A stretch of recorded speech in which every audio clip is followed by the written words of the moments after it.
గుండె సమస్య అనగానే మనకెప్పుడు కూడా వయసు 50 ఏళ్ళు 60 ఏళ్ళు పైబడిన వాళ్ళకే అవి వస్తాయి, చిన్న వయసులో ఉన్న వాళ్ళకి అవి రావు అనే ఒక అపోహ ఉంది.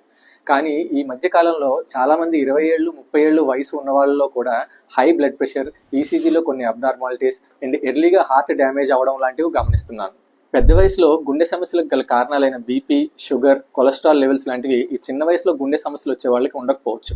వీళ్ళలో గల ముఖ్య కారణాలు స్ట్రెస్ లెవెల్స్ చాలా ఎక్కువగా ఉండడం, రోజుకి 8 గంటలు సరైన నిద్ర లేకపోవడం, physical inactivity, screen time. But what worries me most is ఈ చిన్న వయసులో ఉన్నవాళ్ళు తమకు వచ్చే గుండె దడ కానీ, ఛాతీలో బరువుగా ఉండడం, ఆయాసాన్ని ఇగ్నోర్ చేసి ఈ వయసులో మాకెందుకు వస్తాదిలే అన్న అపోహతో వాళ్ళు సరిగ్గా పట్టించుకోకపోవడం వల్ల అది major cardiac issue or cardiac అరెస్ట్తో ల్యాండ్ అవుతుంది. Remember, heart risk has no age. మీ బీపీ పర్సిస్టెంట్గా 140/90 కన్నా ఎక్కువ ఉంటున్నా, ఆర్ పర్సిస్టెంట్గా మీ హార్ట్ రేట్ 90, 100 ఆర్ అంతకన్నా ఎక్కువ ఉంటున్నా, ఆర్ స్ట్రెస్ లెవెల్స్ ఎక్కువ ఉండడం వల్ల మీకు సరిగ్గా నిద్ర పట్టకపోతున్నా, it's time to act. Simple steps like regular BP checkups, salt intake తగ్గించుకోవడం, రోజు ½ అన్ అవర్ వరకు ఫిజికల్ యాక్టివిటీ చేయడం and simple lifestyle changes can make a very big difference.